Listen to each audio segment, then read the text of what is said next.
Good morning, everybody, and welcome to the Tell Me More show. I'm really excited this morning to be chatting with Vicky Jamieson. Is that how you say your name, Vicky? Yep, Jamieson. Jamieson. I said Sharon's, a mutual friend of ours is Sharon, and I said her surname wrong. So Hers is harder to say than mine. It is. It's so great to have you. Thank you for coming on the show. Thank you for inviting me. I feel very honoured. Well, I've been wanting to know more about you for a while, so now I'll get to hear more, and everybody else will get to know more about you as well. So you are a beautician? Yes. And a wellness coach? Yes, wellness and lifestyle coach, yeah. and mainly specialising in perimenopause and menopause with women. Okay. So I originally trained as a beauty therapist back in the 90s. Well, actually, early 90s. And then I trained as an aromatherapist, which includes a whole lot of modalities, including traditional Chinese medicine, Ayurvedic, a lot of the ancient modalities. Wow. And then remedial massage and nutrition. That's where I first came across nutrition. And then when I had my clinic, I was doing full beauty therapy, but I saw this massive correlation between stress and what played out on the skin. So some people were really high stress. I had a lot of my clients were in the record industry and the film industry. So working long hours on contracts, high stress, and they would do everything right, so to speak, from a skincare perspective, which was what I was mainly doing in those days. And the ones that were super stressed, there was not the same result. And the ones that seemed to cruise on by or not let things bother them, way different results. So I was like, oh, why is this? So that was my first take on changing my mindset on, what your skin shows on the surface is really what's reflecting on the inside, and not just from a healthy physically, but also mentally, emotionally, and also spiritually. So that was my big shift into that realm. So that I was in my late 20s at that stage. Wow, you answered about 5 questions all in one. Sorry to jump in. Oh, that is amazing. But let's just go back a little bit. So where were you born? So I was born in Auckland, New Zealand. You got the accent. I did detect something there, yeah. Yep. So I lived there all my life. I did travel in my early 20s for about 2 years. Canada and the States. I've got a uncle that lives in Canada. So I decided one day to go off and have a white Christmas, and I spent 2 years overseas, Wow. Which was wonderful. Did Europe and England and did the big overseas experience, and then came back, and that's when I started my clinic. I decided then at 25, I think I was, that I wanted to retrain from what I was doing in the past and do beauty therapy, and just fell in love with the science. I love the body and how it works. Yeah. And the fact that it can figure out, we don't need to, muck around with it too much. It can figure out all the things. We've just got to keep it in balance. And that's our little trick. Listen to our bodies. That's right. Because we tend to be so focused on the outside. We're not listening to what's happening inside. That's right. Yeah. So what did you do before the beauty therapy? What was it you were doing? So actually a really diverse, different change. I actually studied commerce at school and at uni, and then that flipped into a diploma in customs. So I was a customs officer. I bet you not many people knew that. For about 5 years, worked for the government. I was that person at customs at the airport, searching bags. You were that person. I was that person. And I did surveillance too, which I loved. So that was great. I didn't really like the baggage handling stuff, but surveillance was cool. So you got to 25 and then you decided you want to do beauty therapy. So did you start your clinic over in New Zealand and then come over here? Or? Yep. Yes. So I started working for someone else and quickly decided that, if I was going to make any dollars, I had to have my own business, because it was, I'd gone from a shift worker earning squillions of dollars to not very much per hour rate. So it was a bit of a shock to the system. So I thought I'll start my own business. And I did work from home. I had a home clinic with staff for 20 years. Wow. Yep. So how 20 here? So 20 years, and then we moved here to Australia with the family. My husband got a transfer with work. So it was a bit of I was having a bit of a burnout phase. So I would find every year I would do this whole burnout, like get to Christmas. Christmas was just like totally back to back, 12-hour day, 12 to 16-hour days, 6 to 7 days a week, sort of October, November, December.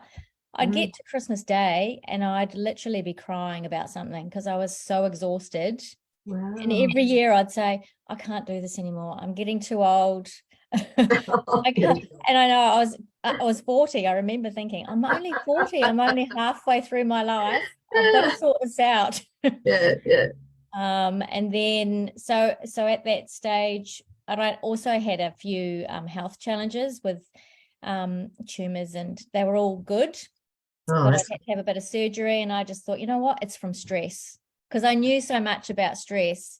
And even though I'd be very mindful and I meditated and I did all the right things, I knew still that if I kept going on that trajectory, that things would be very different. So we came over to Australia. We took the kids, they were 15 and 13 at the time. So it was very challenging the first year. And even though I thought it was going to be a breeze, because English speaking language and culture was very similar, but actually we didn't know a single person. Oh, wow. And that's hard for teenagers too, isn't it? Really hard for the teenagers. They found it hard because they were leaving all their friends, and they were at that age where, being teenagers, friends were everything. Yes. So that was a very challenging first year. In fact, I nearly packed my bags and said, I'm taking the kids and I'm going back to New Zealand. So we kind of really all mentally struggled that year. And then it sort of seemed to come right. So you're in Melbourne, aren't you? I'm in Melbourne, yep, and Bayside. So yeah. Oh, that's nice. Yeah. Nice. And is that where you started off when you moved over?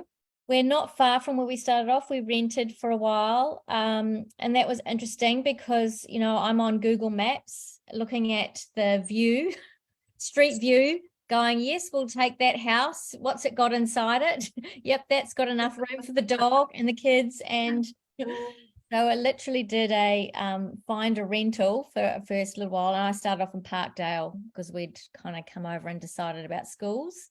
And then we bought a house about a year and a half after that in Bond Beach, which is a little bit further south. Beautiful beaches, crystal clear waters and white sands, but just a bit further away. So I do triathlon. I've seen, that's another question I was going to ask. So it was a little bit further away from where we were being coached. We are a part of a triathlon club. And so the travel to and from, as much as we were getting up at, we call it stupid o'clock. It's a really stupid hour in the morning. It was just adding too much stuff. So with lockdown, actually, I rented a place. I was renting for my salon a place in Sandringham. And with lockdowns, it was just so happened that my lease was up. So that was fine. I moved back home. And then I was thinking, all my clients are in Sandringham. So we started looking for houses, and then we actually built off the plans. So I now have my clinic back at home after a 5-year stint renting, and appreciate working from home. Yeah. Oh, wow. And how long ago was it that you moved here? We moved here nearly 9 years ago. Okay. Oh, yeah. A fair while. Wow. Yeah. So tell us more about the triathlon. So triathlon. So I kind of started or piqued my interest when a girlfriend said to me at age 39, come on, we've got to get some things ticked off our bucket list. And triathlon was on it. And she said, come on, let's do it. And I'm like, oh my goodness, I can't swim. I'm just terrible. So that's the first leg, and I won't even get off the ground kind of thing. So she said, don't worry, it's fine. You only have to swim 200 meters. It was like this little baby triathlon. But I'd always been sporty. So I'd done ballet as a child until 17. Yeah. Then I'd done the gym. And so I was kind of fit enough. And so anyway, I just winged it, literally.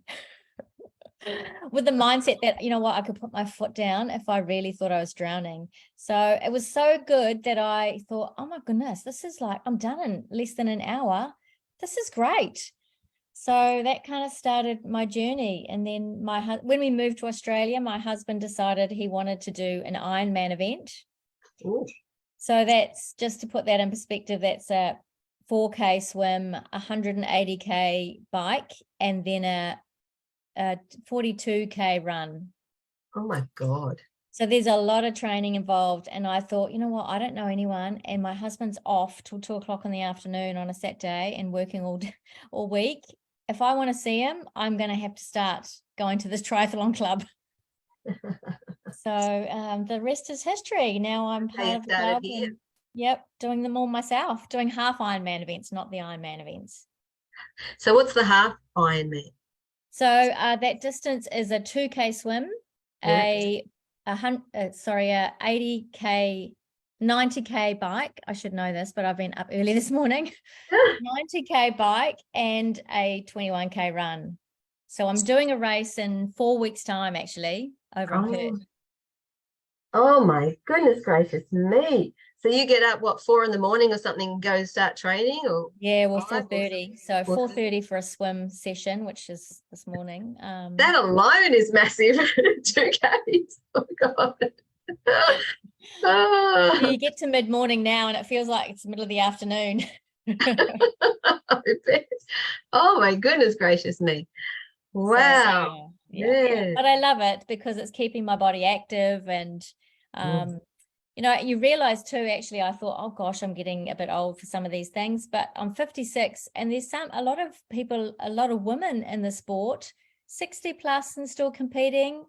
And one thing I've figured out is the longer you do racing, the easier it is to get on the podium because there's less people to compete with. Love that. So I figure I'll hang in there. Well, you look fantastic. You don't look 56. Oh, thank you. Well, you've just had a birthday too at 65. I think you look fantastic. 65. Oh, thank you. I thought I'll just put up how old I am this year. Nobody believes me anyway. No, you look fantastic. It's great. But like I said in my post on Facebook, you know, I feel 35. You know, I'm feeling great. It's funny, you know, heading towards 40, you're thinking, oh my gosh, I'm getting old. You feel like you know, 40 is a big hurdle. Yes. And then when, you know, you go past that and as you get to my age, you know, well, me personally, I look for health and wellness and how to be healthier and feel better. So I'm actually feeling better than I've ever felt. I know. And I would have to say that the same. I think you get to 40 and you suddenly realize, oh my goodness, I need to, if I'm going to last another 40 or 50 years, then I need to start being more proactive with my health because otherwise things are going to start falling off the rails kind of thing. Yes. So, you notice how gravity takes hold and everything starts to drop. Exactly. Exactly. Oh my goodness. All right. So tell me more about therapies that you're actually doing now, because I saw on your website or one of the places I was reading about these oxygen facials. What are they? Oxygen facials are the bomb. So I decided in my early 40s, a lot of my girlfriends and colleagues were getting Botox, and there's nothing wrong with that. But I thought, you know what, if I can go down the natural way, there's a big hole in the market. It's actually how my work brain was thinking. I couldn't stand to have anything like that.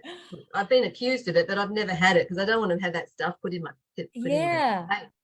Well, I just thought if I could do it naturally, then that'd be amazing.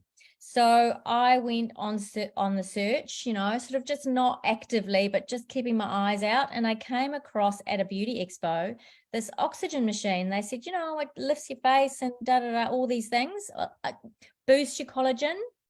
So what it does is it's hyperbaric oxygen.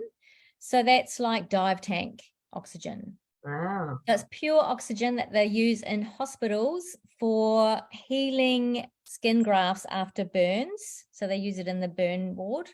Oh. It was actually designed here in Melbourne, the actual oxygen machine that they use for the facials, and they just use a different serum. They're designed here in Australia. Wow, how Yeah, good. in Melbourne at the Royal Melbourne Hospital at the burns unit. Wow. They just thought if we could do the same healing for the skin but use a different serum instead of, I think they used just aloe vera gel, and the oxygen actually gently pushes in whatever you place on the skin because of the pressure. So it's basically just pressurized oxygen. So what we do in an oxygen facial is we use a serum. So the serum's vitamins A, C, and E, really good for feeding collagen and skin, and that's all the goodies that it likes for keeping healthy and rebuilding, with hyaluronic acid, green tea, and aloe vera. Wow. So we spray that on the skin and then use the oxygen in like a massage movement. So it's actually lymphatic movements that we're doing. So we're kind of doing a few different treatments in one. Sounds so relaxing. It pushes it down. It feels like a massage, but it actually goes past the top sort of layers of the skin, and there's a little barrier that would stop things from entering the body.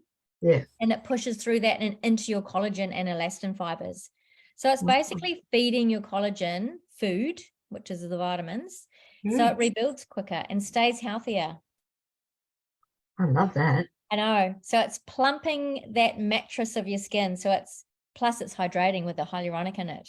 So it's just amazing. And you naturally, your collagen rebuilds every 3 months. So that's its cycle. The top part of your skin regenerates every 28 days when you're healthy and young.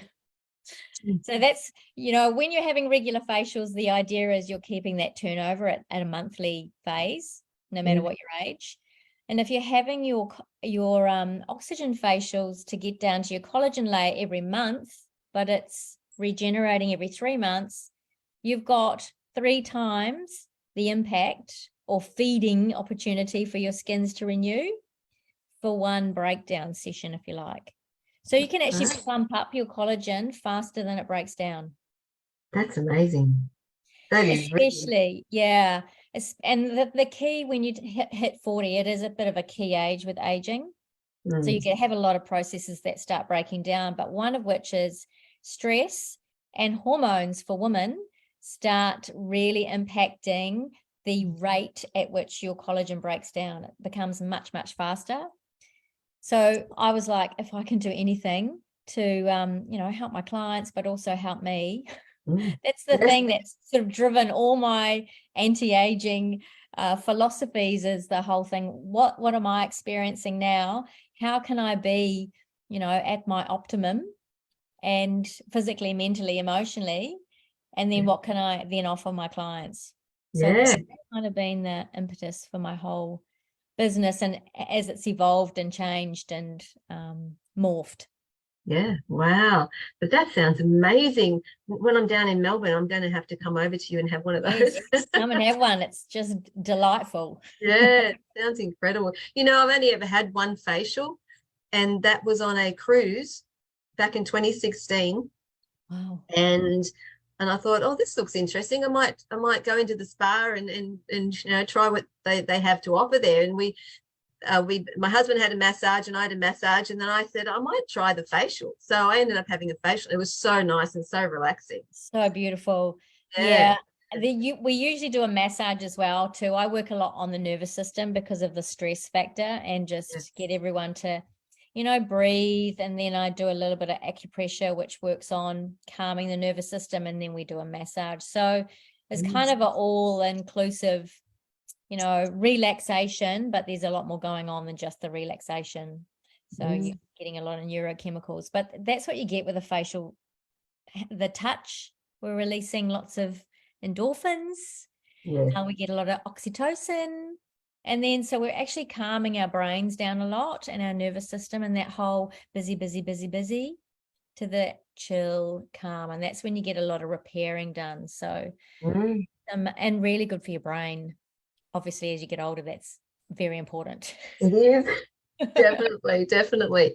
So you started off at 25 doing the beautician, but then as you've evolved, you've added all these other modalities into your clinic, basically. Yeah, and I decided when I moved to Melbourne, I wasn't going to do full beauty therapy because I was just burning out every year, like not true burnout, but just totally exhausted by every December. And, you know, then I would just have to have my two weeks off and I'd literally just be coming right and I'd be back into it. So I just thought, you know, I need a change. So I decided, right, I'm just going to do natural anti-aging. So specializing more in, so just oxygen facials in the clinic. And I do another thing called chakra massage, which is balancing energies. So we have like blockages in our body and they're more energetic. So emotional things come up in physical ways and we hold on to them. So with a massage, you can always feel that, but that's just that next level down and educating people about how they feel, getting them to connect back to, oh, I'm in control of my body. So if I'm not feeling right, how can I feel good? So listening to the little clues that it gives you. So yeah, is that sort of like Reiki? It's not really, it's more of a hands-on. I do douse, it's called dowsing. I use a little crystal over each chakra on the back, and then whatever's out of balance will show me, like it either circles or it doesn't have any movement. So when it's no movement, then the energy's blocked in that area. And each chakra has a different meaning. So for example, down the bottom of your back, the base is for grounding. Yeah. And so, you know, how you feel in your body. So physical stuff as well, movement. So it can be the physical, emotional, mental side of things. We can kind of go through all of those things and whatever's relevant for that client. Then I make up an essential oil blend based on what's out of balance. And then I just intuitively pick whatever is coming up. Wow. There's a number of oils you can use. And then I massage. So I just do a remedial massage. Yeah, but it's a little bit more lighter than I love that. Sports massage. I'm feeling relaxed just listening to it all. So yeah, I just do those treatments now, and then I do consultations on nutrition. So I call it a vitality consultation rather than nutrition. So it's again focusing on the 3 dimensions. So, you know, what's physically going on, but then also how we do things, why we do things, tipping into the values. So there's a whole big raft of things, how we can eat as much as what we eat and when we eat. Yes. Yeah, that's true. Very, very true. Yeah. Mindfulness and being really really there, really present when you're actually eating rather than stuffing it in your throat and doing something at the same time. It's just, it affects our gut. Absolutely it does. And I find, and I was like this too in my 40s, you're juggling kids' activities and school and work and husband's away and traveling and social, that you do forget to breathe. Yes. It sounds really weird. So you're just like, it's all this upper chest. Yes. And so if you're not getting down to that lower area, that's when you can have gut issues. That's right. Yes. And so quite often I find a lot of my clients are in that perimenopause and menopause phase, they start having issues. They notice shallow breathing. Yeah, little things that change, or they hold on to weight, or they're not sleeping. A lot of it can come back to how you're breathing. Yeah, very much so. Was it 2020 that you launched the that program? My menopause program, yeah. So in 2020, obviously my clinic got shut down. COVID, so I had to rethink, and I was like, I really want to get extra streams of income, basically. And so I was a little bit more future planning, like, you know, what's the next 20 years going to look like from a work perspective? How long can I keep working? I'm going to just keep going until I can, but you know, you got to have some kind of process in the background. So I thought I'll just use my IP and make a program. I'd always wanted to do an online program. So I thought, let's just get together in my head, all the stuff that was in my head that I had learned, I wanted to get out into a program that could help women navigate. And it's basically from their 40s till whenever they go through menopause and beyond, naturally. So getting in touch with their body, what are the good nutrients that they need to fuel their brain, what helps their liver detox more efficiently. So a lot of, I wouldn't say scientific stuff, but it does help when you're kind of a little bit more inquisitive on how does the body work. And then on obviously energetically, but it's very functional. Like basically you can do this, do that, do the other. So there's lots of extra information, but it's going through symptoms and what does that mean? What's at the root cause, basically, and then solutions. So if someone, contacts you about the program, how long does the program go? Is it a 3-month program, or does it depend on the person? It's a 6-week online program. And usually I run a live session about 4 times a year. And so then I coach them and I do a Q&A, live Q&A every week. So we can come in. It's quite nice to do it in a group so that women also are learning to support each other through the transition. Because at that time as well, there wasn't that much about menopause. It has certainly changed in the last 2 years, which is great. But I think a lot more women need to be able to feel comfortable about not feeling great about their body and what tried and true solutions, rather than there's a lot of, I was finding a lot of misinformation out there. So friends and colleagues would come to me and they'd say, oh, they've heard this, and I'm thinking, why would you think that was going to work? So that's when I realized what I knew and what I was doing for myself could really help other women, because it just narrows the field. Like, sure, there's still a variety of stuff, but then the field of choice is narrower because it's based on what works, rather than marketing and.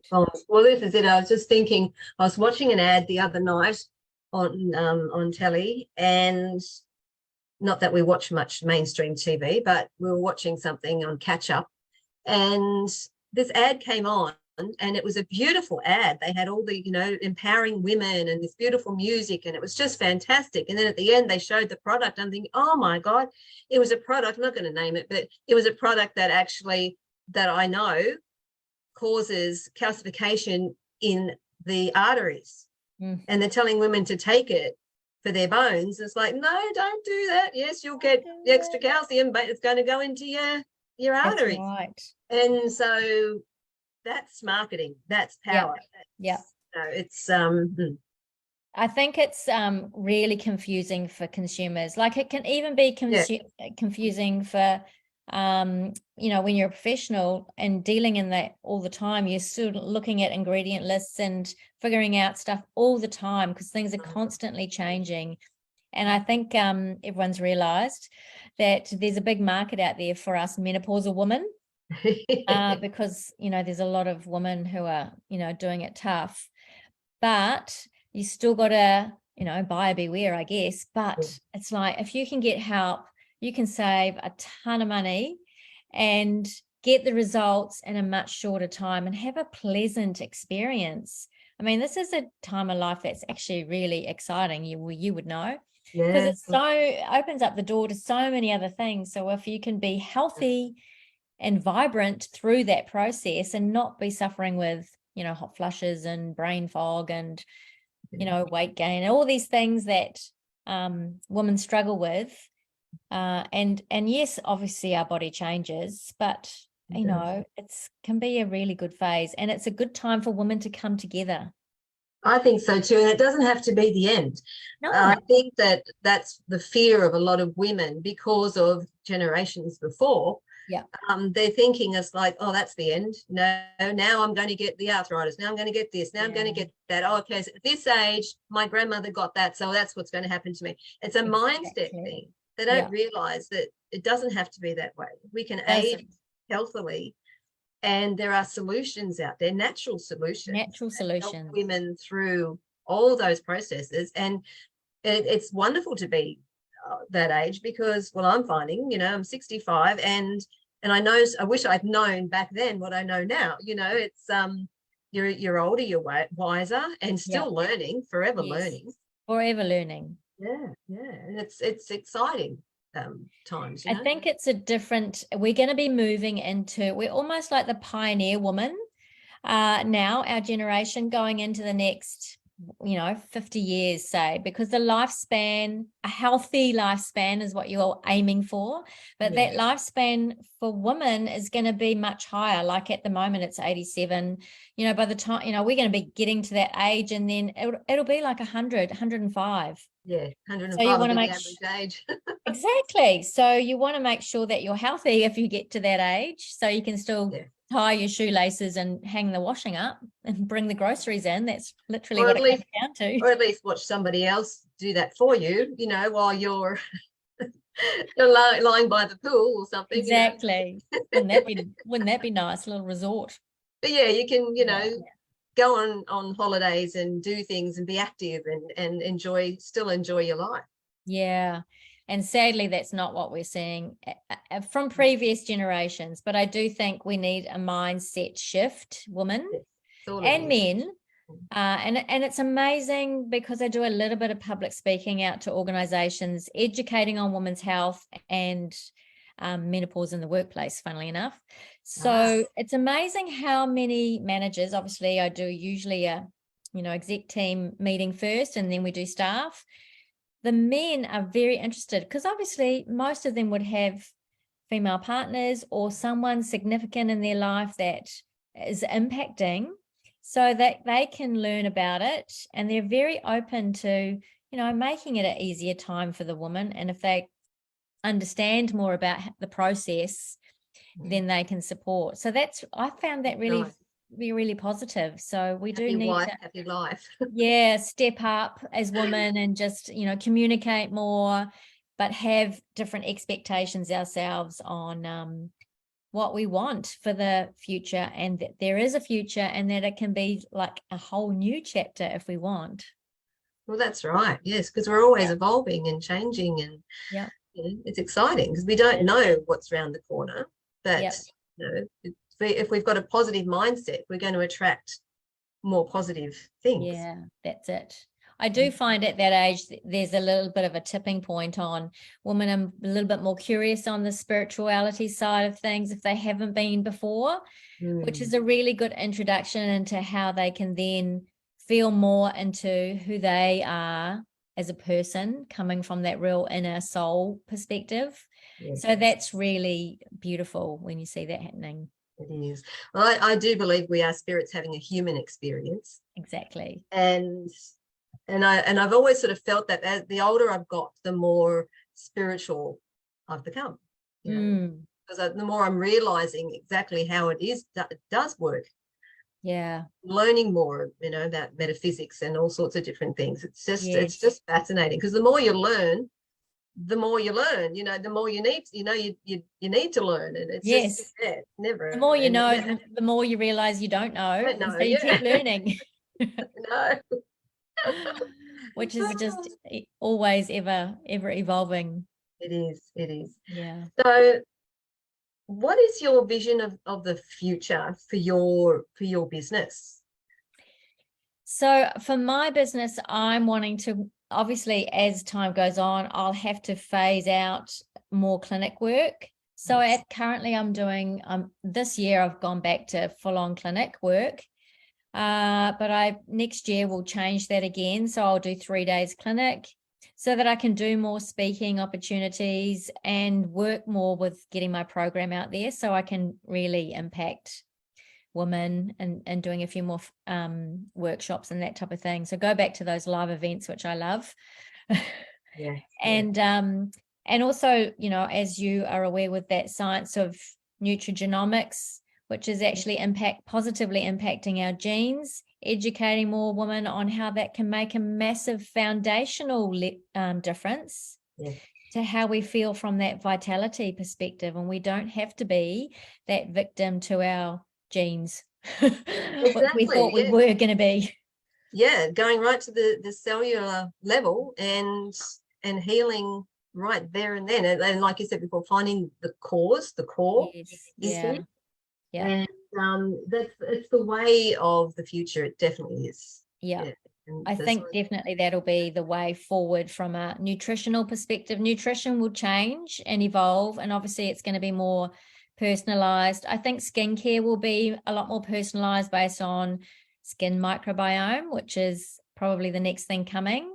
Like we're really aware of our gut microbiome at the moment. Yeah. I think there's a lot of brain health stuff coming, because there's a lot more neuroscientists working on, female neuroscientists going through menopause, going, we have much different brains than males. Yeah. And so we need to be feeding our brains with nutrients differently, or just more purposefully, really. It's not really that different, but we need to keep focused on, good nutrition all the time. And mindfulness. Yeah, that's right. To get that all those happy hormones created. So yeah, it's exciting. So yeah, that's the way forward for me. And then and eventually write a book. So because I was going to ask you, is there anything that you want to achieve that you haven't achieved yet? So I'd imagine that would probably be the book. That's on the list. So Beautiful. Yeah, I've had a few ideas just recently, actually. So I'll start going down that process, but it may not be for another couple of years that I even go there. So doesn't sound like you have much time to sit and write a book at the moment. No. Maybe that's when I retire. Whenever that is. Whenever that is. Yeah, but you never know. You might. We just don't know. There might be some opportunities where you're in that position where you're doing the speaking, and in between getting up and doing the speaking, you're sitting back in hotel rooms, writing your book, so absolutely, you never know. You never know what's around the corner. You just got to stay open to all opportunities. You do. But then pick and choose which ones feel right to you, resonate. Yeah. Well, that's right. Yes. Well, that's very, very true. And I've sort of found that over the last couple of years myself, since COVID, there's been so many different opportunities put in front of me. And then I've had to discern, what do I want to do? And sometimes we do go down one path and we go, actually, no, that's not the right one. Yeah. You can always reverse back and go down another path. That's right. It's good to be open to learning new things. Yes, absolutely. Yeah. But it's been so wonderful chatting to you today, Vicky. Thank you so much for the invitation. It's been great I now know you a little bit more, which is not just seeing you across the road, I know, because we've been in a lot of Zoom meetings and things like that. And then we saw each other sort of at the Erin Brockovich thing a couple of weeks ago, but it was such a crazy day that we didn't get really to chat. And then by the time we got to the evening event, it was so noisy with the music. It was really hard to sort of talk to anybody. So but yeah, I was going to try and find you that day, because I was going to ask you then about coming on. Right. I thought, I spotted you. Yeah. So I'll contact her afterwards, which is what I did. That's perfect. Yeah. So that was an amazing day, wasn't it? It was incredible. She's such a lovely lady, and then Dr. Libby as well. So great friend of mine. So beautiful. It was a great event, because it's so inspiring for women. Again, I liked Erin Brockovich's message was all about, it's in our hands. And if we do want to truly change the world, which obviously is the bigger picture, and have a better planet and all these things, we have to do things, the little things add up to the big things. Yes. And so it starts with you and what we're going to do for myself, and then for my family, and then that ripple effect kind of continues, doesn't it? So it does. She was very inspiring, and I hadn't heard the story of how that movie came about before, so that was interesting when she was talking about that. But yeah, Dr. Libby, I'd never had heard of her until that day, and my daughter and I were so impressed. Yes. And my husband was there too, and we were just so impressed with her. She is amazing. I was introduced to her, two incidences. One, and I know we're short for time, but another supplement company that we both were had in our clinics. So I knew her through that. And then also I had to go see her as a client because I had a parasite. So in my 40s, I got really bad gut issues, and it turned out I had a parasite. Wow. And she was the only one, after, honestly, about 8 months of going to gastroenterologists and nutritionists and dietitians and naturopaths and doctors, and she was like, saw me one time, and I said, oh, I can't figure this out. And she said, come and see me. And she's just like, you've got a parasite. I said, I've been tested. She said, no, this is a bad one. Wow. So yeah, 2 months later, it was, it was healed from that, but then it's taken 10 years. It took me pretty much 10 years to really focused time on healing my gut. Wow, that's amazing. Yeah, but she's incredible. Yeah, she was. Absolutely. Yeah, it was probably, I really enjoyed Erin, and I was there because of Erin. But overall, Libby sort of shone out even more because most of us hadn't heard of her, and she was just so amazing. The information that she had was incredible. Yes. And she's just so personable and just such a lovely lady. Yeah. But Erin was amazing.